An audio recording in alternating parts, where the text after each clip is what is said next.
ఈనాటి ధ్యానం కొరకు పరిశుద్ధ బైబిల్ గ్రంథంలో నుండి పౌలు అపోస్తలుడు హెబ్రీయులకు రాసిన పత్రిక 6వ అధ్యాయం 1వ వచనం.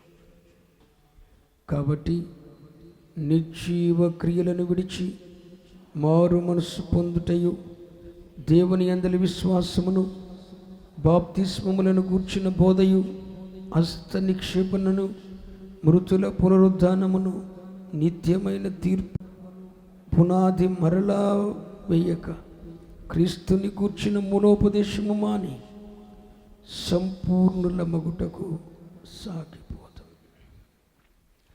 ఇప్పుడు హెబ్రీయులకు రాసిన పత్రిక 9వ అధ్యాయం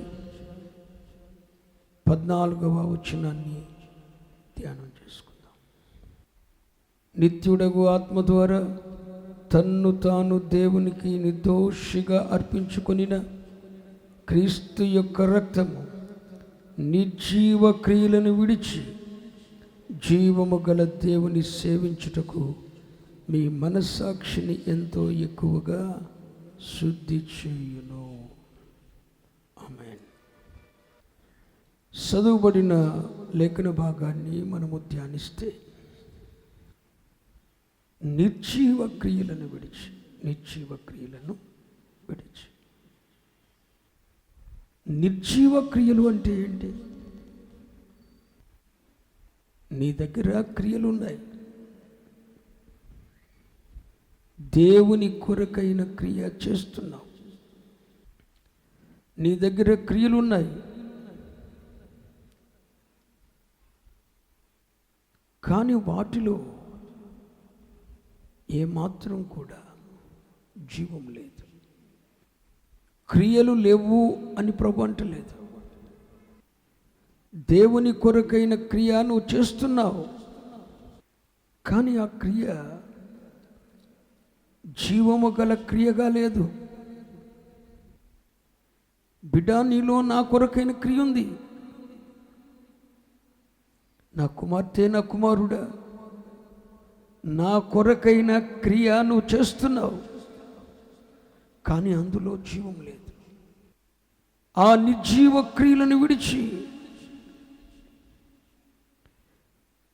జీవము గల దేవునిని సేవించుటకు.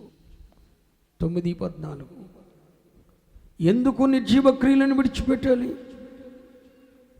హెబ్రీ పత్రిక 9వ అధ్యాయం 14వ వచనం ప్రకారం జీవము గల దేవుని సేవించుటకు అనండి.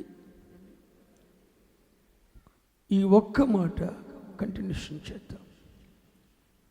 నా వెనుక చెప్పండి. నిర్జీవ క్రియలను విడిచి జీవము గల దేవునిని సేవించుటకు.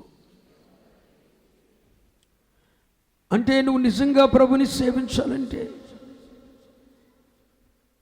నిర్జీవ క్రియలను విడిచిపెట్టాలి.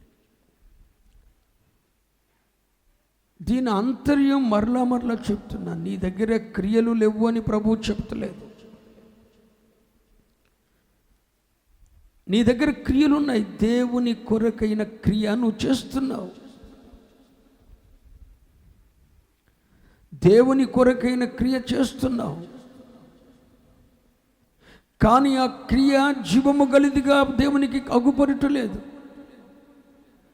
ఎవరైనా 1 మైలు నీతో 1 మైలు తోడుగా రమ్మంటే ప్రభువు చెప్పినట్లు 2 మైళ్ళు తోడుగా వెళ్తున్నావు. నీ దగ్గర 2 అంగీలు ఉంటే 1 అంగీ లేని వానికి ఇస్తున్నావు. నీకు కలిగిన సామర్థ్యము కొలది దేవునికి ఇస్తున్నావు. నీ సామర్థ్యాన్ని మించి దెస్సలోనికయ సంఘం వలె, మాసిదోనియ సంఘం వలె పరిచర్యకును వెచ్చిస్తున్నావు. కాదని ప్రభు అనటం లేదు. మోకాళ్ళుని యాకోబు వలె రాత్రంతా ప్రార్థిస్తున్నావు. ఆత్మవశుడైన సమయాలు చేసినట్లుగా ప్రార్థనలు చేస్తున్నావు. ఒక ప్రతిష్టత, ఒక వైరాగ్యము, ఒక సమర్పణ దేవుని కొరకు ఉండాలని తీర్మానం చేసుకున్నావు. ఆ క్రియలు కూడా నీలో ఉన్నాయి. ఉపదేశ క్రమాన్ని పాటిస్తున్నావు, కానీ నీ క్రియల్లో జీవమున్నట్టు కనపడటం లేదు. అందుకే ప్రభు అంటున్నాడు, నిర్జీవ క్రియలను విడిచిపెట్టి జీవము లేని క్రియలను విడిచిపెట్టండి. జీవము గల దేవునిని సేవించాలంటే జీవము లేని నిర్జీవ క్రియలను విడిచిపెట్టండి. నిర్జీవ క్రియలను విడిచిపెడితేనే జీవము గల దేవుని మనం సేవించగలం. నిజంగా ప్రభుని సేవించాలంటే నిర్జీవ క్రియలను చెప్పండి విడిచిపెట్టండి. మీకు అర్థమవుటానికి ఒక మాట చెప్తా. ప్రకటన గ్రంథంలో 7 సంఘములు కనపడుతున్నాయి. 7 సంఘములకు 7 దూతలు కనపడుతున్నారు. అంటే 7 సంఘముల నాయకులు కనపడుతున్నారు. ఒక్కొక్క సంఘమునకు ఒక్కొక్క నాయకుడు ఉన్నాడు. ప్రతి సంఘమును గూర్చి ప్రభు మాట్లాడుతూ, ఆ సంఘ నాయకుని గురించి మాట్లాడుతూ, నీ క్రియలను నేను ఎరుగుదును అంటున్నాడు. నీ క్రియలను నేను ఎరుగుదును అని. అందులో ప్రకటన గ్రంథములో ఉన్న 7 సంఘములలో ఏ సంఘము దగ్గర క్రియ లేదు? ఉన్నాయి. ఏ సంఘ దూత దగ్గర క్రియలు లేవు? అంటే దూత అంటే సంఘ నాయకుడు. ప్రతి సంఘ నాయకుని దగ్గర క్రియ ఉంది. 7 సంఘములలో క్రియలున్నాయి. ఆ 7 సంఘములలో ఒక్కొక్క సంఘానికి నాయకుడిగా ఉన్న నాయకునిలో, ఆ దూతలో కూడా క్రియలున్నాయి. ప్రతి సంఘములో ఉన్నాయి. లేవని ప్రభు అనటం లేదు, కానీ అవి జీవము గలవి కాదు అంటున్నాడు. అందుకు ఒక ఉదాహరణ మీతో చెప్తాను. ప్రకటన గ్రంథం 3వ అధ్యాయం 1 నుండి ధ్యానం చేసుకుందాం.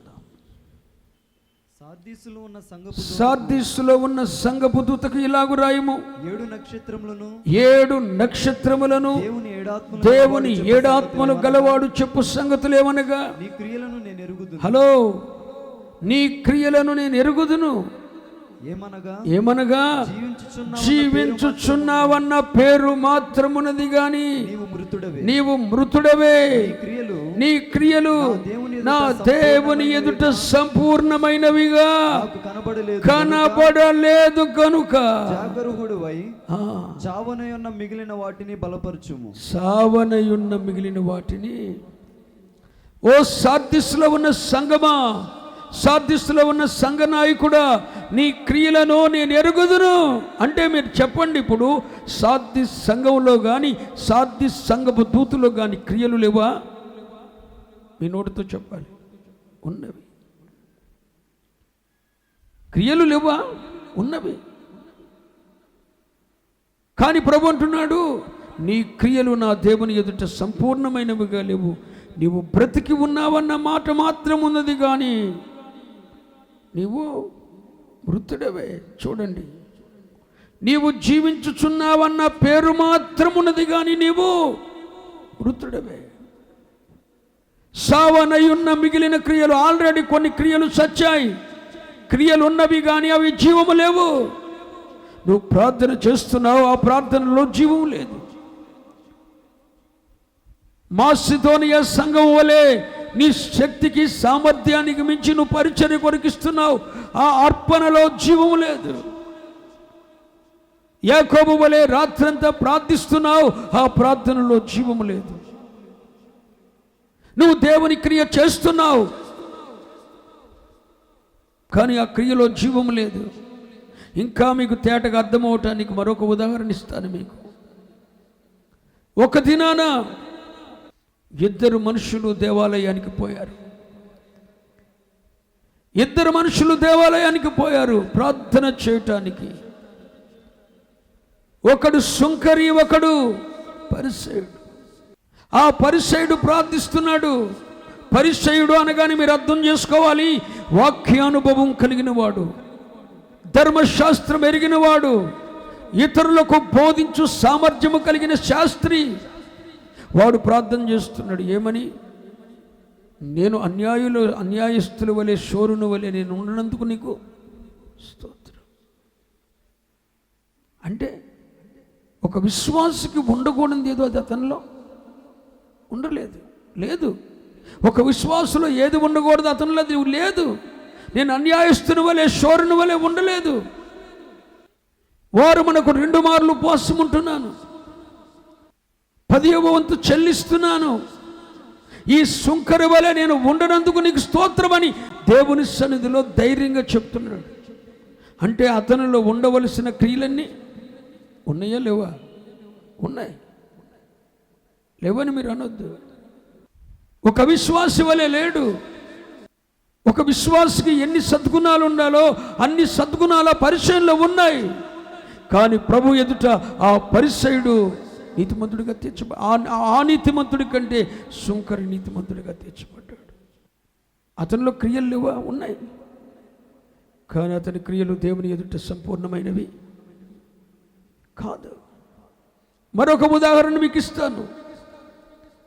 ఆది తల్లిదండ్రులైన